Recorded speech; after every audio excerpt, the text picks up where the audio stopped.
Evening, everyone. Ellen Sutter of ESP Presents and ESP Book Chats. Hopefully, you guys can hear me. This is something new, what I'm doing with a new mic, and hopefully, you guys can hear. Today, our guest is Anthony Owens, and he is the author of Syrup Sandwich. And I see that you are there. I'm going to give your book some shine. Where is your next destination? Right there. There is your book. You can come on in the room if you can. Hopefully you can hear me. Where is your next destination? Come on in the room. I'm going to invite you in.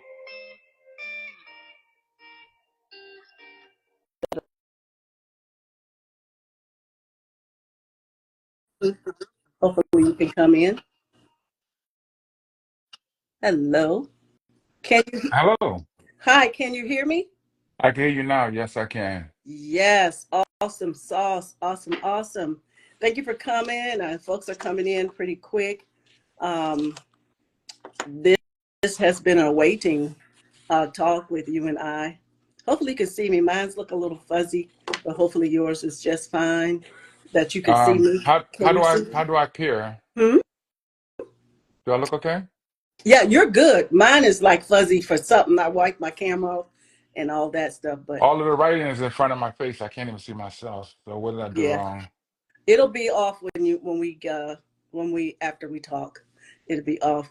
So thank you for coming here. Um, I see some folks are coming in. Thank you guys for coming in. I'm Ellen Sutter of ESP Presents and ESP Book Chats, where we bring page turners your way.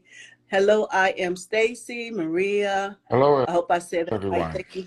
Thank you all for coming in the room. Our guest here is Anthony Owens. Let's get started, Anthony. I know I met you. I want to let him know that I met you at, they were having a game night.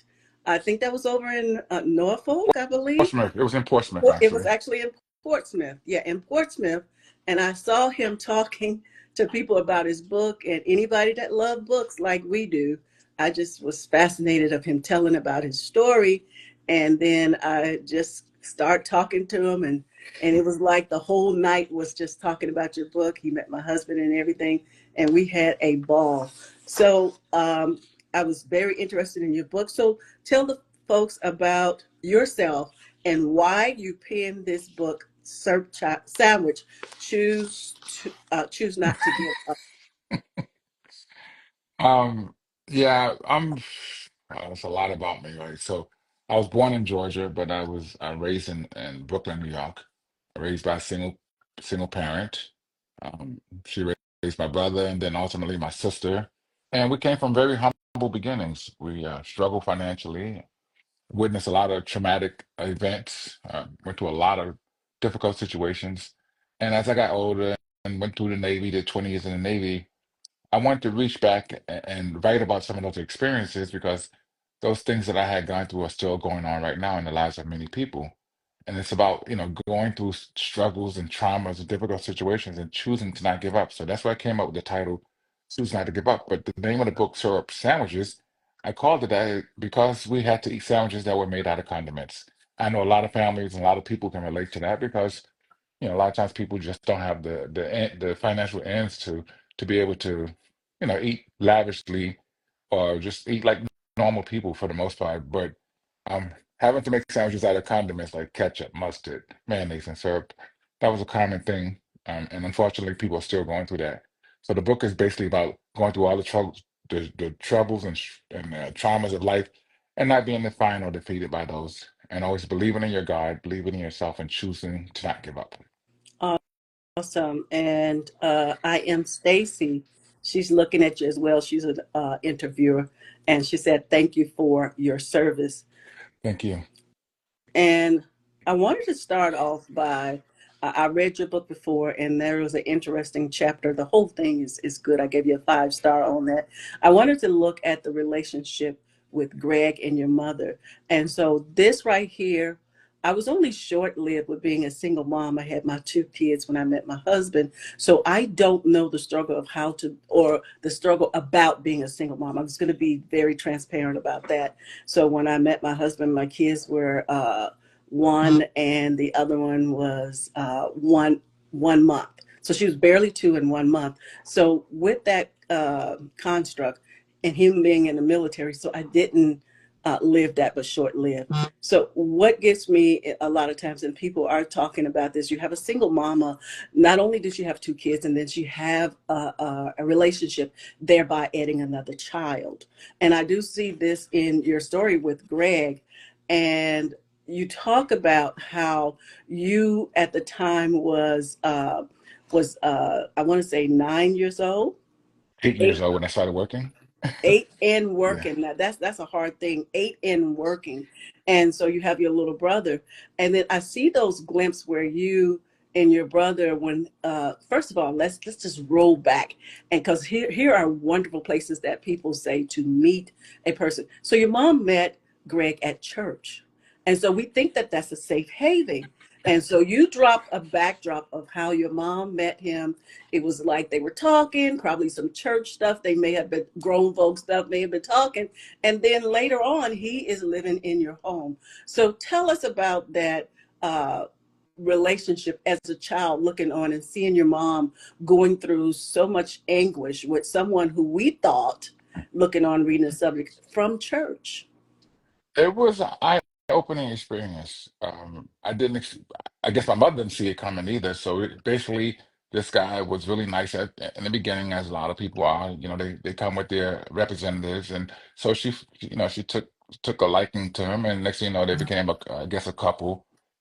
He was real kind and sweet at first, but then became abusive and cold, and it was a bad thing for children to see. It was a bad thing for my mother to experience, and it just gave me a sour taste in my mouth because my mother was a nice lady. She didn't do anything to anyone, and just to see her go through the things that she had gone through just made it more challenging, and not being able to do much about it as a child.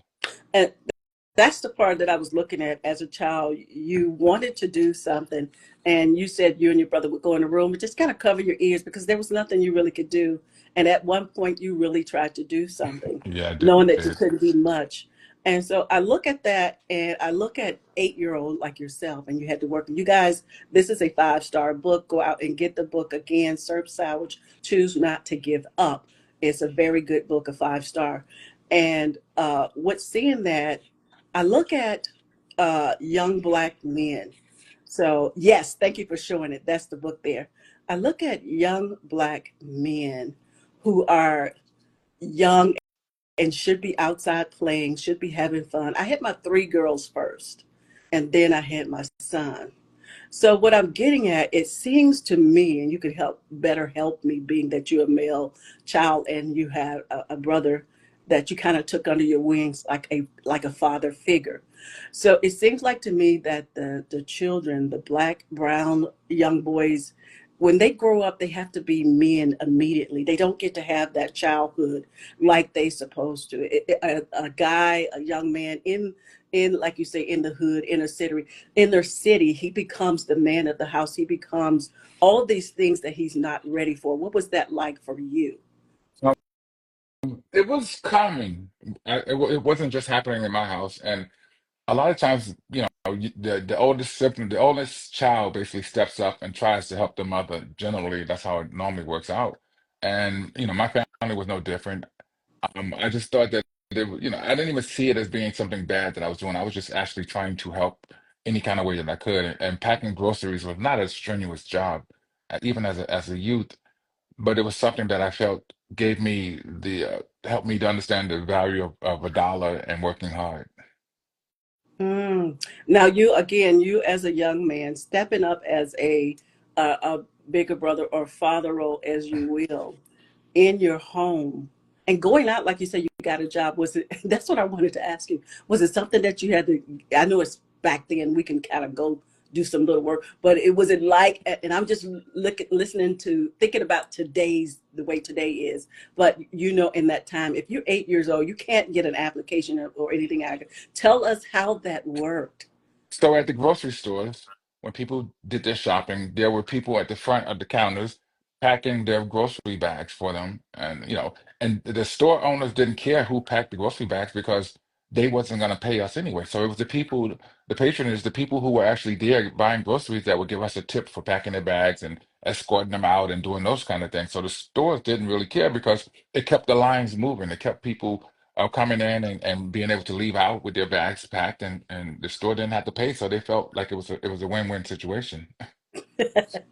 That is so true. I want to look at a single mom again.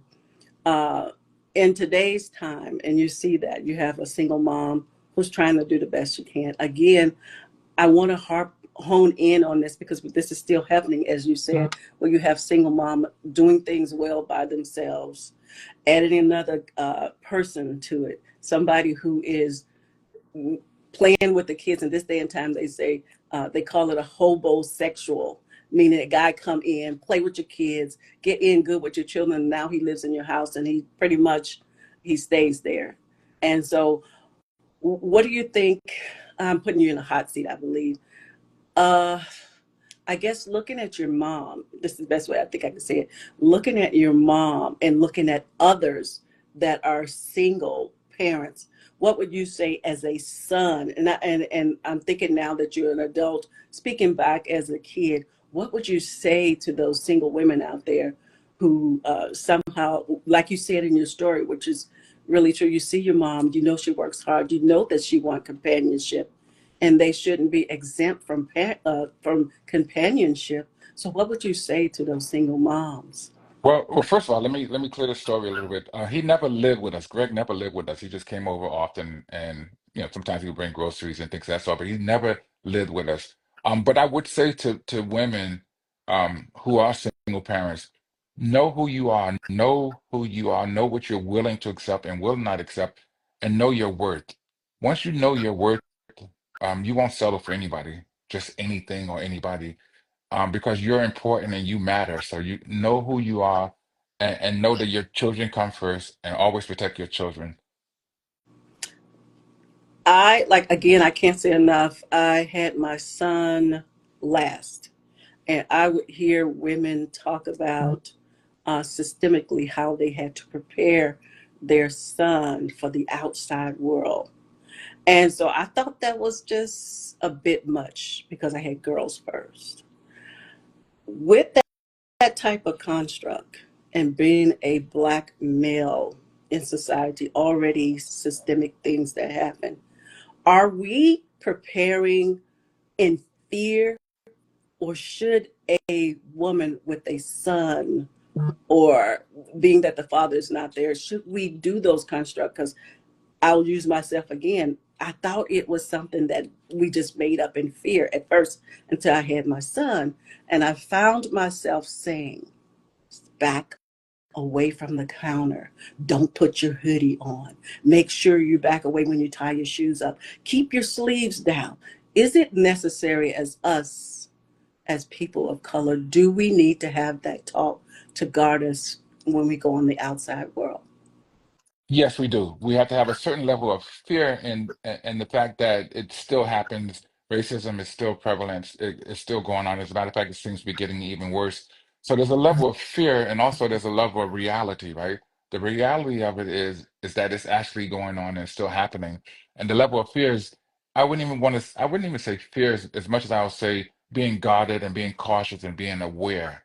Because if you go out there blindly thinking that you can do certain things like other nationalities can do and get away with it, time and time again, it has shown that that's not the case. We're not the same, and they treat us differently. So we have to be mindful of how we interact with people, especially law enforcement and other people, to make sure that we're not putting ourselves in a position where it's easier for them to do whatever the terrible things it is that they want to do. Hmm. Do you have any sons? I have one child. I have a son. He's in his 30s. I have two grandchildren now too, as a matter of fact. Did you have the talk with him? Um, I did. His wife is white. They have a biracial children, and my son has never dated a black lady, but that doesn't matter. You love who you love, and I have no problem with interracial dating. But he is acutely aware of how society is, and I've already instilled that in him because he's seen that growing up and know how life is. So he wasn't like clueless and just went out there and just think that he's somebody that he's not. Awesome. That's awesome. Did, Wow. you That know, is. um, Mhm. Syrup Sandwich is an award-winning book, right? Won Yes. several awards, as a matter of fact. I'm really honored and blessed to say that. But I have other books too, and my latest book, which is called Fatherhood Matters, and see how you're talking about single parents. I talk about the roles of fathers because I didn't have a father growing up, and how important it is for fathers to step up to the plate, be active and present in the lives of their children. Because when they don't do that, when they're not available, it makes a huge difference for the girls and for the boys. So that book has recently won an award in a category called Family. So I have four books and I have two separate books that won awards. But you know what else? Awesome. You know what else is really good though? I've written a suspense thriller, and people are already asking for part two. So um, I'm trying to do a lot of things. I'm trying. And I know, I don't think you know this, but I do go to the schools, right? And I talk to the youth about some of the things that I've gone through, some of the things that they're currently going through, and knowing and telling them that they can still do it no matter how tough it is. But the biggest thing that I try to convey to them is that to believe in themselves, right? Mhm. Once you have that level of belief in yourself that you can do anything, you'll keep trying. Awesome. I like the fact that you have those books, and I want you to go a little bit more in it in a moment on those other books Okay. because they are really nice books. And I like what you write. When I read Syrup Sandwich, I said I'm definitely a fan of you. I don't know if you remember that. I said I'm definitely a fan of you, and I am looking forward. In fact, I do have the book, the one you were talking about, your thriller. So I have that book, and I'm going Oh, through you're it. I talking about also have the father book. reasons. Yes, yes, And you're talking about fatherhood matters. I yes.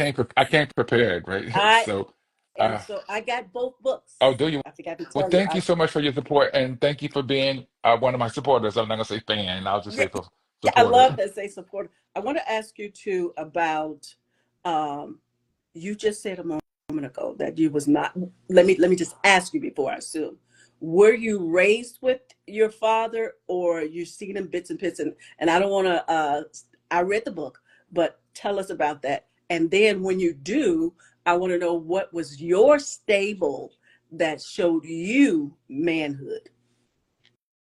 Well, my father wasn't there when I was growing up. My whole childhood life, I didn't find him till I was older, and meeting him was interesting, right? Meeting him and all the people on his side.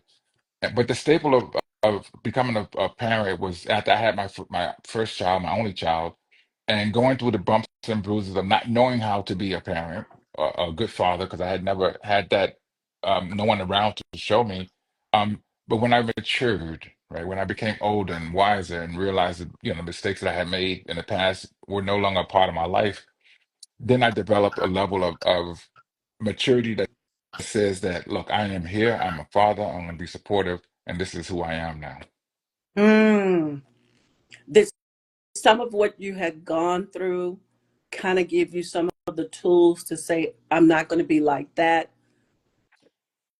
Yes, as a matter of fact, just watching the abusive men that were in my families, my grandfather, my mother's boyfriend, and all these other people that were around me, all these men, most of them were abusive, and so I saw what they did, and I despised it, and I always told myself I don't want to be like them at all.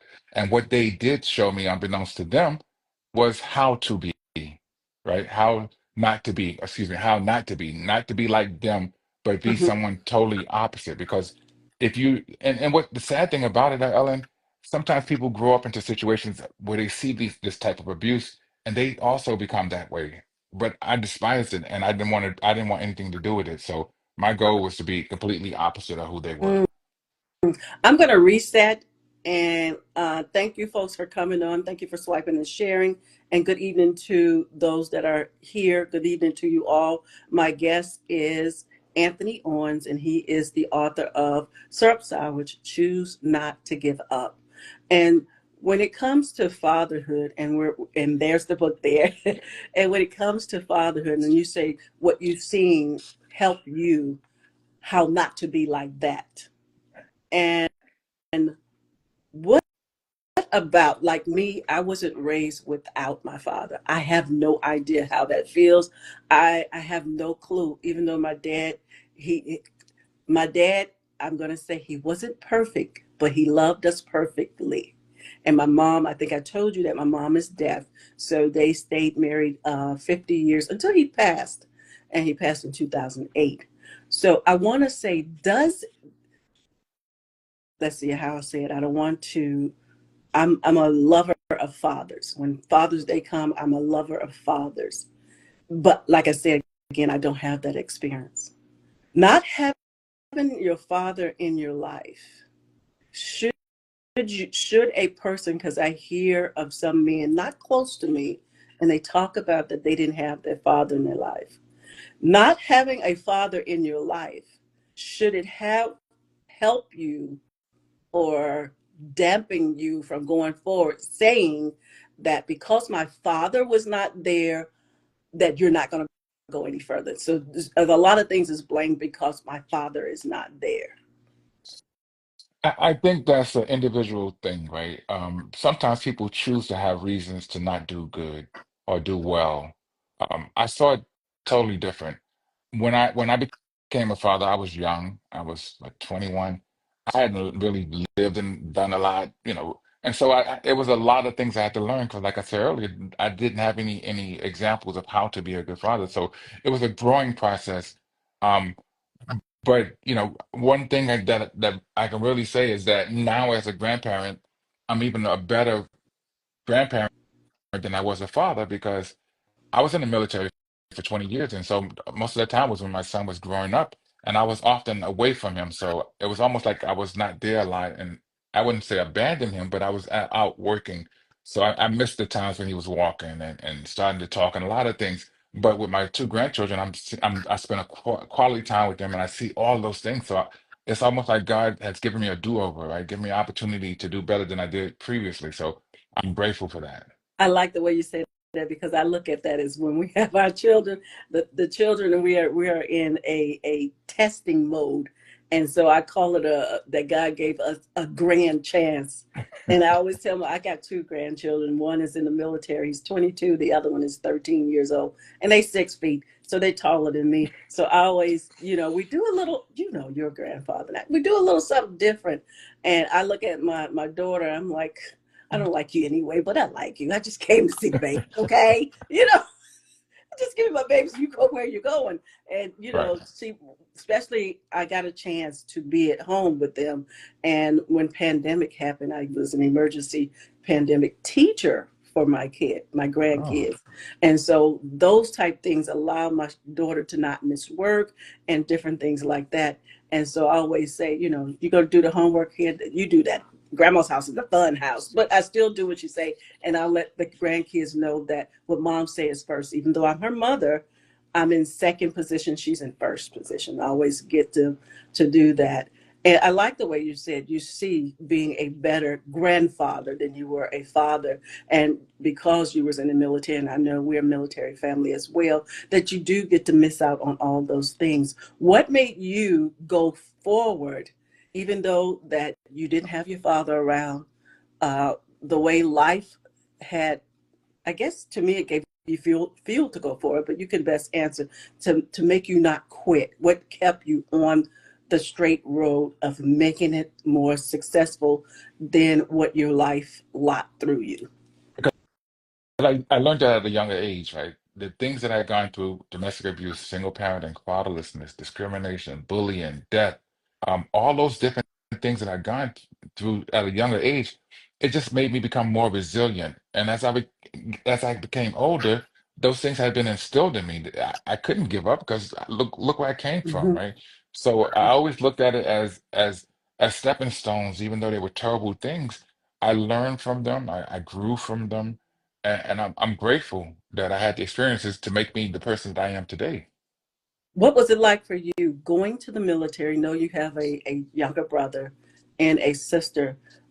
what was it like for you? Did you hand him off some things that you knew, or did he just kind of bet the things you learned while you were away? I'm just imagining myself that you going away, you was a huge part of the family.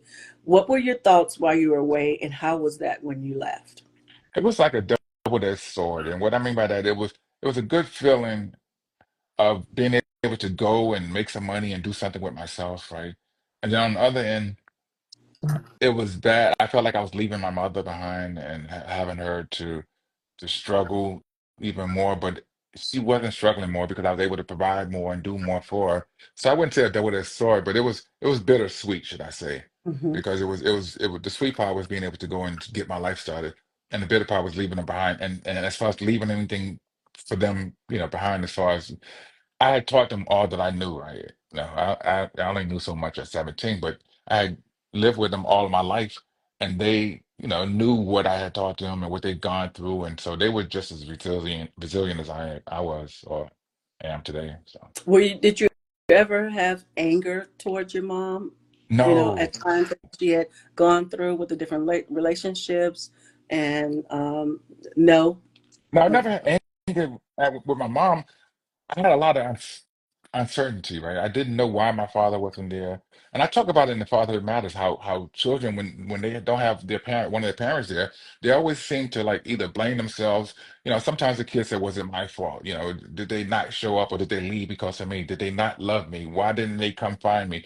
There's a lot of things that children have and they go through in their mind that they shouldn't have to go through as a child, but they often do. So I want to address those things in Fatherhood Matters, so to let these, you know, let people know that it's okay to feel that way. It Mm. really is. I see, then again, I'm speaking from a standpoint of not knowing how to be without a father. Even though my dad passed in 2008, he left us with so much love. I'm not, this might sound crazy, but I don't feel like he's gone. His love is, he left so much love. And so I have my normal grieving, but I have those moments that we had so much fun. And especially having 8 daughters and 3 sons, I can remember him playing with us. We make easy bake oven cake for him. Somehow I never got mine right, and he ate it anyway. But the rest of them did. So, and just doing different things like that, helping us wrap our baby doll. He hold it and like, Daddy, you're not holding the baby right. Wrap the cover. I can remember those things. And so I think about that, and I think about, you know, people who don't have their father around.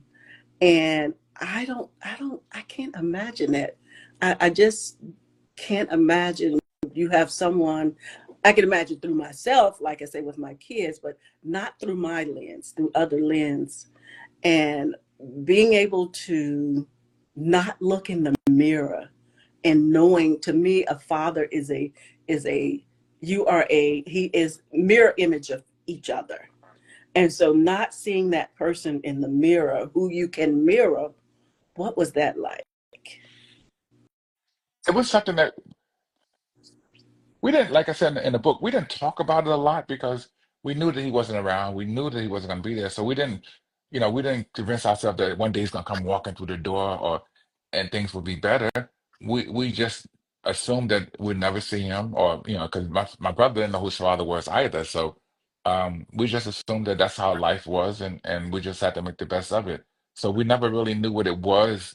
It's different. It's a difference when you have a father and then he leaves than to not have one at all, right? Because it's hard to miss something if you've never had it, as opposed to something that you have and then it's gone. Mm, you right into the question that I was going to ask you. That's what I was thinking about. Is it, and this is like a double-edged sword to the kid, is it better to not have your father come, not at all, than come in and out? So you pretty, what is that like? It's sometimes there was another a guy book that I read. There were stories in the book where the guy said he wished he never known them. And there was a story also when a guy said the only time the father come over is when the mother said he's doing something for discipline, and all he's seeing was a heavy hand. And I mean, like beating him as if he known him. So that's the only time he come. And then there was another son who his father was more like his friend, and he wanted his father. He didn't want a friend. And so those things like that. Yeah, so there's a lot of different dynamics, right? Because if you have a father who's coming and going, and then he's acting like a father, and then sometimes he's back and he's a disciplinary, he's there to beat you and discipline you and do all these different things. That's very confusing for children, right? It's very toxic also. So I can see how some people would say it's better that they never show up, right? Because then they wouldn't have to go through so much of this emotional turmoil because that could be really traumatic going through those different experiences, over and over. So yeah, there will be times when it would be best for a father to not be there than Mm. to be there in and out and be toxic. Mm. What about this too? I got you in the hot seat. I got you in the hot. Go for it. I love difficult questions. I really do. It I just got you prepares in me. the hot seat. I believe. I don't think from reading your book that your mother has done this, but I have heard, not close to me, where the child want a relationship with the father, and because of the mother's emotions and what she fed him, she kept him away from his father. What do you think about those constructs when a child misses out because how the mother felt in her experiences with the father? That's just interesting that you bring that up because I talk about that also in Fatherhood Matters. I think it's wrong. I think that if a child wants to have their father as a part of their life, that the mother should try to engage into and make it happen. There's too many instances where mothers may say, you know what, I don't like him, he's not good, I don't want him around you, and you're taking that away from the child, and so that's not fair to the child and it's not fair to the father, so I think that child has the right to know who his father is and be able to spend time with him and then learn for themselves or find out for themselves, is that someone they really want to build a bond with. You shouldn't take it away from them because that's something that they have to live with. And my father, like I said, I didn't know him until I became an adult. I wanted to know where he was and who he was because in your mind as a child, you think about it, you question yourself, where are they? Why isn't he here? And when you finally find them, it gave me a level of closure, right? It was for me to say, you know what, I can't hold on to the fact that he wasn't there now. Let me move forward. So here's another hot seat question. What okay, so you're a grown man now and you see your father. And I guess I'm trying again standpoint of not knowing what this is like, being that I have my father in my life. So in my mind, I'm thinking, if you see your father and you're an adult, is he expecting to say hello, son? Are you expecting to say father? How do you start that conversation? Because to me, looking on the inside out or outside in, it's got to be a painful relationship of meeting. What do you say? Well, I can tell you what I said. I said, hello, and I called him by his name, and then he said, hello, son. So but the thing about it, when I did ask my mother about my father, I said, where is he, whatever. She basically said, she was the mother and the father, and she don't know where he is. When I met my father finally, I asked him about it. He said he never knew where I was. That my mother left and didn't tell him. That's basically what my mother said also. So that cleared up the air as far as, her saying one thing and him saying something different. It wasn't the case. They both agreed that neither one of them knew where I was. I mean, she didn't know where he was, and he didn't know where I was. And so, you know, back then it was probably difficult to stay in touch. One lived in Georgia, one lived in New York, and it just happened. And so I didn't blame. At first, I blamed my father for a lot of years until I got his end of the side of the story, and I'm good with it. I'm good. I got that closure that I wanted, and he and I stay in touch. When I go down to Georgia, I'll see him from time to time, but we don't have like a really really close bond as far as like if he had been there all my life. But we still have a decent relationship. What about with the grandkids? If because I've seen probably on television mostly and social media and stuff where a son would want to see his father just so the grandchildren could know who his father is. But my grandchildren have not seen him yet. They haven't seen him, and what I found out is that my siblings on my father's side. who were down in Georgia with him, they told me that he was really not even a good dad to them. Even though he was there, he was never active and present like he should have been. So I can't really say I missed out on a whole lot of stuff, That's true. him not being there, you know? That's true. If they got the same Yeah, thing. they got the same thing. Maybe worse because he was actually there and not spending time. I didn't know where, I mean, I really didn't know where he was for the most part, and I hadn't seen him anything, so it wasn't not like I was missing anything. And that was probably for them that in and out. He would probably show up and then leave and all that other stuff that we spoke about earlier when I said that it probably is better that some children don't have their parents. So When it comes to a daughter not having, and then I'm speaking from what I've heard and not through my own lens. I've seen where a daughter that doesn't have a father in her life, she becomes hard towards men. I see where like she doesn't have, she doesn't, I believe in authority of men, like, and they don't respect that authority because they haven't had that male authority in their lives. And I've seen where the guys who have not had the father, they seem more crushed. mm. And it leads me to believe that, I don't know, this is just me looking on. It leads me to believe that a woman can move about without her father more than the male. I can't say that for sure 100%, but she becomes hard. Well, I mean, obviously it can happen both ways, but I think I see most of the time when a girl doesn't have a father, a lot of times they don't see what it is for a man to be in the house, to show love to their mother, show respect, and sometimes they meet men that are terrible because they don't know how that looks. And so I see more of that than I do of women just not liking men and being really hard because the father wasn't there. I see more of the opposites where they allow themselves to be taken advantage of sometimes because they don't know what it's like to have a father to protect them, to guide them, to show them. And then for the sons, a lot of them just to me, I see them as not having that structure, that discipline, that guidance, and sometimes they get out there and they do these terrible things that they're doing out there in the streets now. And that's another reason why I wrote Fatherhood Matters, because when the father isn't there to tell these young men, hey, you don't do that, pull up your pants, be respectful, show women respect and do all these things. A lot of times these guys just go out there and do what they want to. They follow their peers or whatever, and next thing you know, they're in trouble or unalive, dead, I noticed too, or in jail. again, I must say, true, so true. I notice again, I must say, not through my lens, but lens of others. I see where a woman gets married, the man never had a father in his life, and the woman expect him to be that man, to be that father, to be that husband, but he does not have those tools. So on the hot seat again, how can we let that not be uh, a generational thing if that that particular person, I'm wondering, will the woman save space for him to mature in that area, or does she even have time for him to, with the expectation that she's expecting?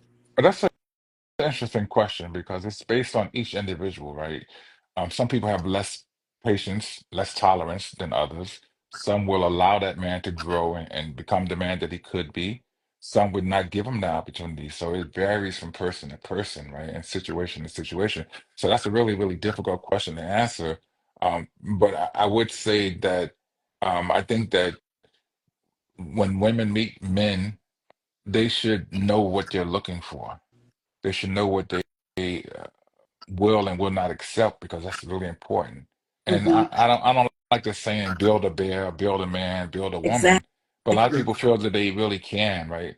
And I think once you have an idea and you know yourself and you know what you want, you won't have to worry about building a man or building a lady. And sure, no one comes already completely together and have everything that you want, but then you grow together instead of building together. I love You know what that. I mean? Or you can do both. I love that. Great, great answer. Great answer. I really love that. So there is, and our time is going up fast. Yeah, This has well, been, we still got 30 minutes, right? we still got some more minutes. Yeah, we got And time. I want, what would you say? And I know both of us married. I don't know about these dating world because I've been married almost 33 years and I've been with my husband 37 years. Do you think that, hot seat again, okay? Oh, you Do know, I you love it. think that we as women in this generation now know how to vet? And how could you vet if there's no father? That's good. Um, I think the best way that you can vet is by saying and identifying and believing that you deserve better, that you know exactly what it is. Because a lot of times people get into these relationships and they don't have a clue what makes them happy. Hmm. Once you make yourself happy, then anybody that comes in your life, they will just be an addition to it. They're not going to be there to make you happy. And unfortunately, a lot of times people look for other people to make them happy instead of them making themselves happy and then going there and adding that person so they can share the happiness. And that's part of to me, that's one of the biggest problems. You can ask anybody and just go up to them and ask them, what is it about you? What makes you really happy? And it may take them a while. They may not even be able to answer that. What makes you happy? Hmm. Think Hmm. about that. And and that is true. Like again, like I said, I have one son, and I told him, I said, you are not responsible for the girl's emotion. You're not responsible to fix her up. Send her to God. Pray for her because you'll never be able to fix it. And then somebody's happiness might be that they want to do something bad. You know what I'm saying? So, like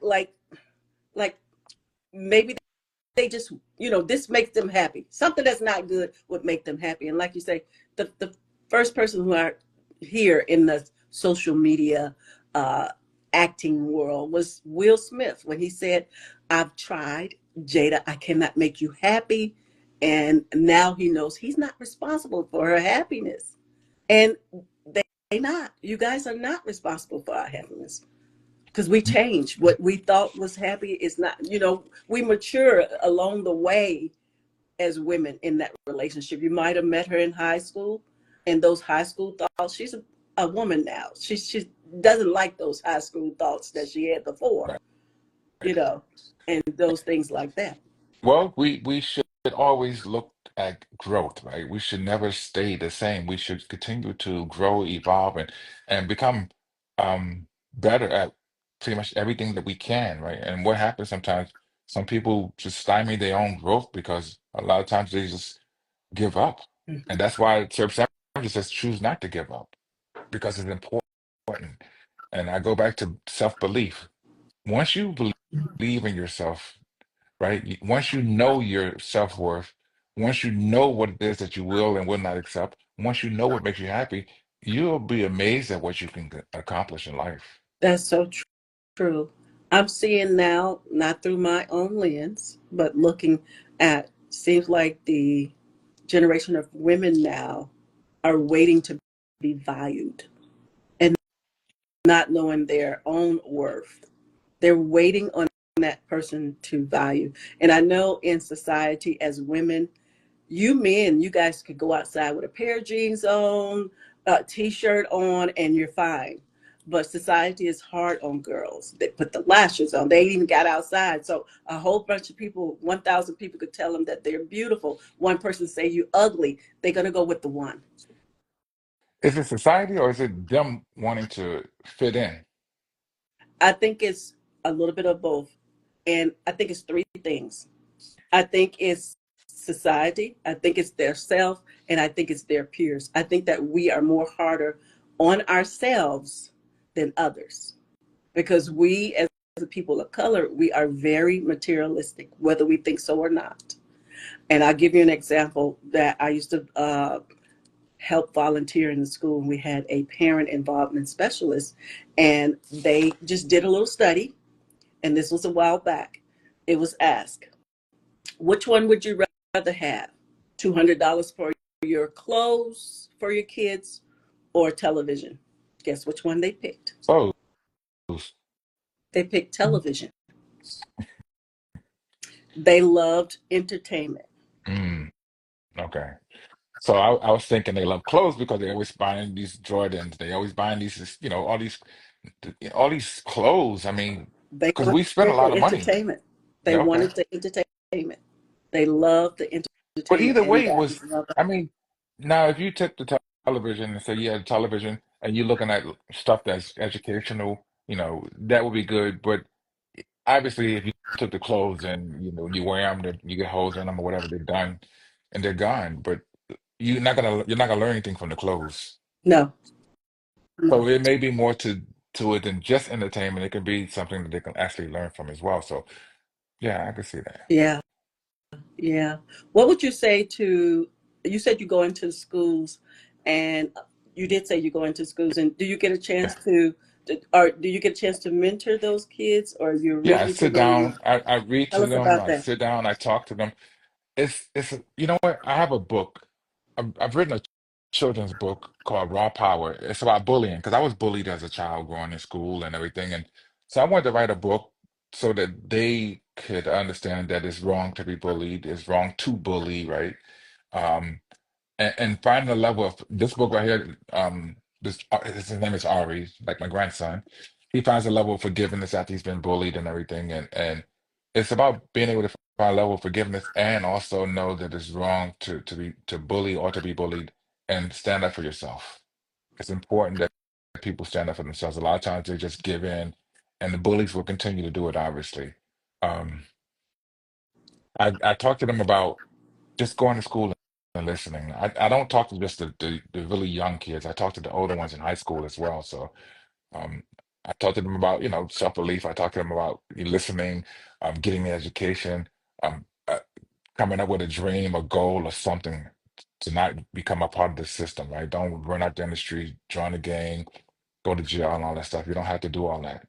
So I told you about the children's book, but what I did differently, I changed it into a coloring book as well. So the story is still in here, but I made this book about bullying, a coloring book, and so now the kids can color anything. So I'm always trying to find ways to not just reach out to to the youth, the elders. I'm just trying to reach out to people in general because there are so many things that we go through on a daily basis that and life is always lifing, and if we give up, it's not a good thing. That is so true. I think that, and as grandparents, as mothers, when your kids grow up, um, I think it's good to give back to the schools. Again, like I say, I used to read to the children and stuff, and I find out that, like my husband, he does football, and he is a football coach for a while. And the kids that he talked to in the beginning, when football, and you would probably agree, football is not just football, it's mentoring, it's fathership, it's camaraderie, it's getting kids together that have never seen each other. And by the end of the season, you find out that they blend. They first coming in fighting, don't know what to do. And when we were growing up, we would have, like, your mom might say, hey, my son Anthony and somebody next door, and y'all get together. Now these kids nowadays, they don't want to meet each other. I don't know him. I don't. Instead of getting to know them, they don't want to do that. So when you go and mentor, what do you find, or are you at liberty or in your wheelhouse? Some of the things that you find about the students that most uh, alarms them, or even, I know they like respect. They love for somebody to give them respect. And so, what are the things that you hear most about those students? Uh, the talk of the day, especially the male. Um, for those who, have like both parents, which is not a whole lot, but I find out that a lot of kids in school, especially the older ones, they feel that adults don't like to listen to them and that adults think they know everything. And so I tell people a lot that they have input, they matter too. So you have to listen to these children, to these youth, because they want to feel valued. They want you to acknowledge their feelings, to acknowledge their input. And oftentimes, how people say, "Don't talk to me. I'm grown. I know what I'm doing." Mhm. Stay out of grown folks' business. You're excluding them, and that's not a good feeling. That is It so, really isn't. that is so true. What I found that the kids that I help, and as early as kindergarten through fifth grade, and quite a few of them, there's some parentification going on. Mm. The parent has to go to work. They may not have water. They may not have clean clothes and all those different things. And then when my daughter was a teacher, she taught in middle school. Some of the kids had to leave to go home because their mom was going to work and they nobody would be there. They had to keep their siblings. So that's a lot of stuff that's going on today. And when we were growing up, we were, I wouldn't say latchkey because my mom was at home and she didn't work or anything, and she actually raised a family. And with that, so we wasn't really latchkey like latchkey. But these Right. kids are really latchkey, and I like the way you say that, that they want to be heard, and I hear a lot of that, and they hear differently. Those teens hear differently, and they listening, but they listen a different way. But you know what else is key also is that they deserve respect too. Hmm. And sometimes older people don't believe that they have to show children respect. They need respect just like we need respect, so it's a two-way street. Know the boundaries. You're there to be a parent. You can be friendly, but you're not there to be their friend Yeah, and not be a parent, right? So you got to, if you want to do both, be a mixture of both, but mostly parent. that's true. And I've learned that they are all about consistency. Yep. If there's no consistency, they want you to really hold on to that word. Whatever you say you're going to do, do it. And then I find that they will get closer and talk more and tell you a little bit things. I have to learn that when I hear what they say, I can't be so alarmed that I'm not allowing them to have the freedom to speak. So, I did the Big Brothers and Big Sister program. I was a mentor, and and that program is basically people go in and spend quality time with children that don't have either a mother or father. And I did that, and I, it was very rewarding for me because I spent quality time with a child that wasn't mine, and I shared with him. We did things together, and even now, as he's in high school and everything on his way to college, he still reaches out to me, and it's great. I It's a love great feeling. that. I love that. Same thing with my husband. They'll see him in the mall or wherever they see him, and it's Coach Frank. And some of them, they in high school. Some of them got their own children, and he just got a chance to talk to them. And it's not like, again, it's not just football. A lot of those kids that are in sports are coming from a single family home, and so Yeah. they'll call, hey, so and so is not doing his work. I'm having a hard time at home. And he will talk to them. He will be there at graduation. In fact, graduation will be coming up again. He'll be with them in graduation, give them a little something soft in the hand, you know what I mean? And be Yeah. there for them. And he's always there for them. And I think that's where we kind of lost the ball sometimes, reaching out and giving back to our community.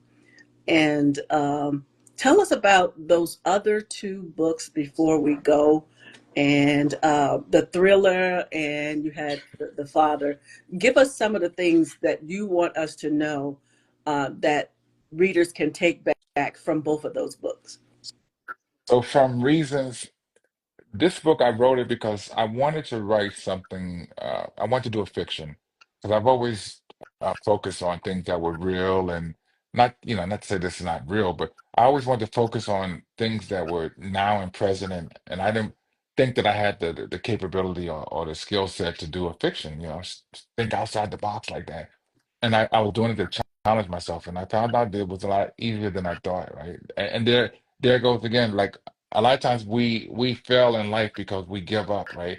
And and we get in our own way. And what I mean by getting our own way, a lot of times we say we're not smart enough, we're not good enough, we don't know enough, we can't do it.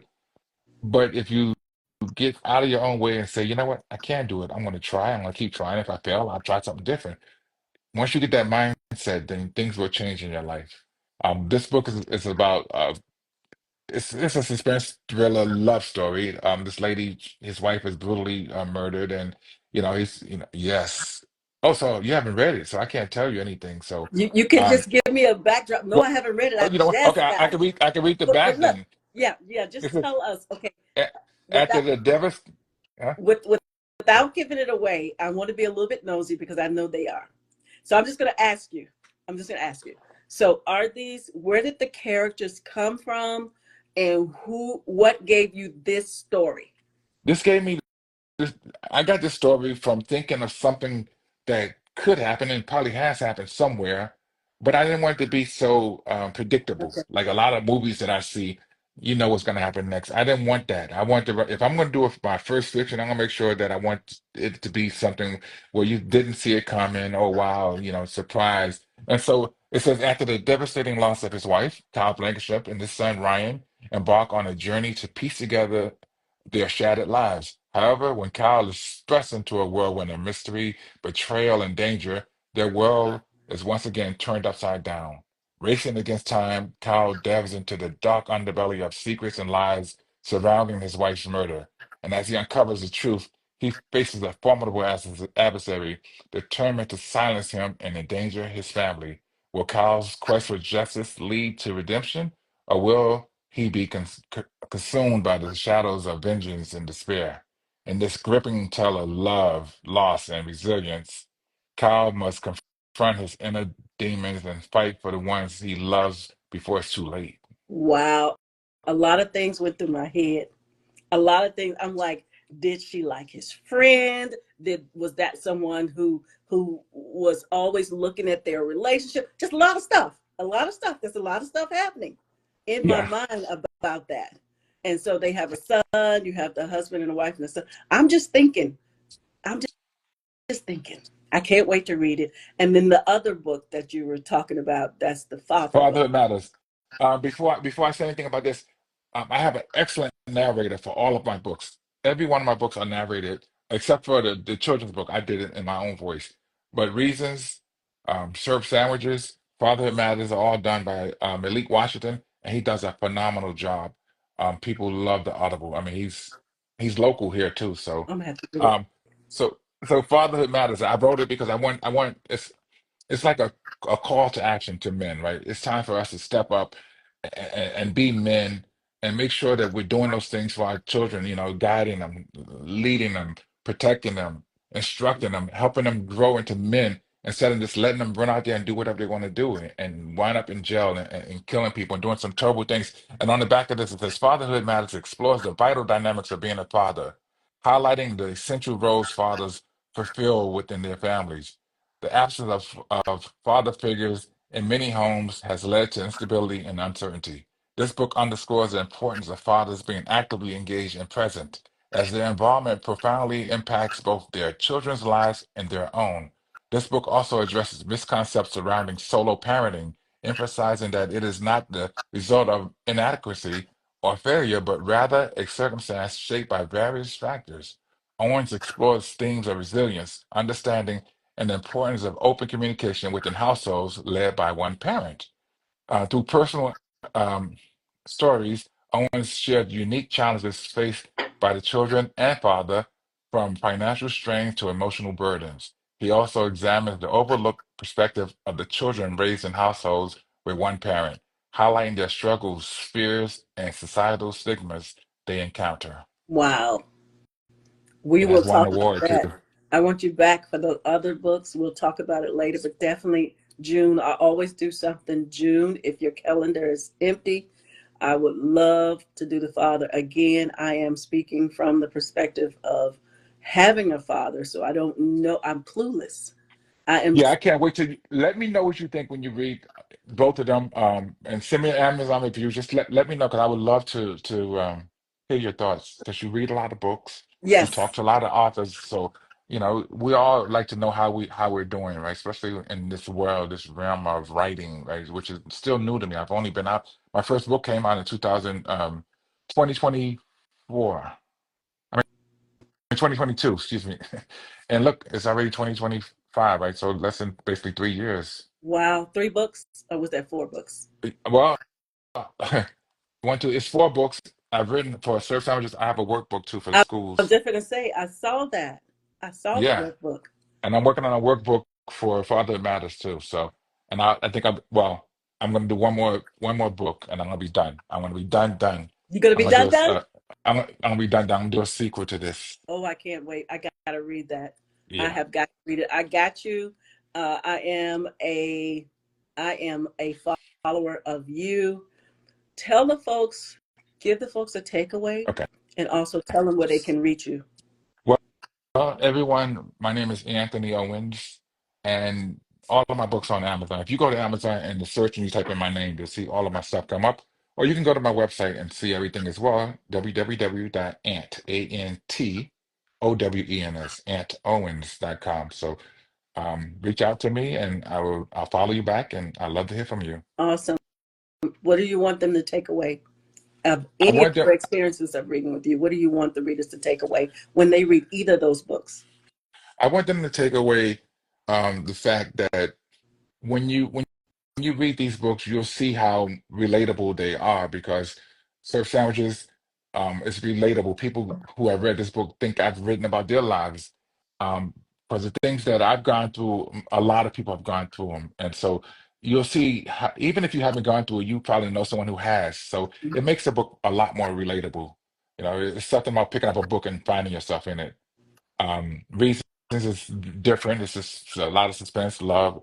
It's got sex. It's got murder. It's got some things in it. It's actually really good. And then Father Matters is about fathers stepping up and doing what they need to do. So, and and and Raw Powers is about bullying for children, so they can because that's a big problem too in school and society. So I want them to be aware and stand up for themselves and know that they can overcome that as Yeah, well. they will also see Anthony in your syrup sandwich. That was horrific what you went through with the bullying.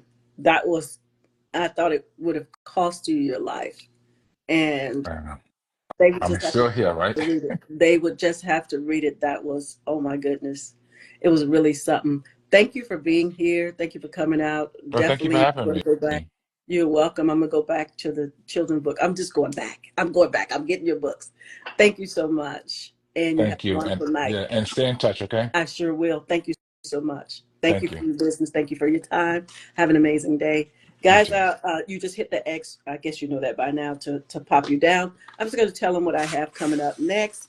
Guys, we have coming up on next is Andrew Johnson of the 313 Men, Money, and Marriage. So 313 Men, Money, and Marriage. We're going to talk about those things. We're going to talk about men, money, and marriage, what it is today, men of today.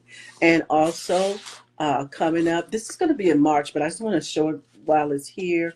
Uh, this is another one of our authors. It is Toxic. Let me put this up here so you can see it really good. The Double Cross, Toxic, The Double Cross. This is also author April Thomas. She did her amazing book cover, and she's also doing film. So she is awesome. You want to see her. And then we're going to recap last time. Suzette Perkins, she was here. Our just we were having some tech problems, and so we're coming back on the 23rd, and we'll be talking about her book, Black Diamond, which is the sequel to Fallen Leaves. February is going to come quick before you even know it. I want you guys to see this. This is Kimberly Lawson Roby's vintage book, and this is what we're going to be doing of her book. I'll just leave that on there. Deep Dark Secret. If you guys ever read that, we're going to have Kimberly Lawson Roby live here, and that is going to be February 4th. That'll be a 10 a.m. show. Those other books are evening shows. And if you want to have a show with us, our very popular show is the 3-day show, which is $250. There are scheduled days, and that's a very popular show. We do have a 1-day show, and we do have a 30-minute show. So if you guys are looking to have a show through ESP Presents, you can email us at mrssudds@yahoo.com. And also, when you contact us, we want you wanting to get to do it, not thinking about, as Cyrus said. We don't want you thinking about doing it. You can think somewhere else. If you want to have a show with us, come ready to go. Again, thank you to our guest tonight, Anthony Owens. the author of Search Sandwich, Choose Not to Give Up. You guys have an amazing day. I thank you guys for being here. I thank you for showing up today for him. And uh, you guys have a wonderful night. Thank you so much. I really appreciate you guys. Bye bye.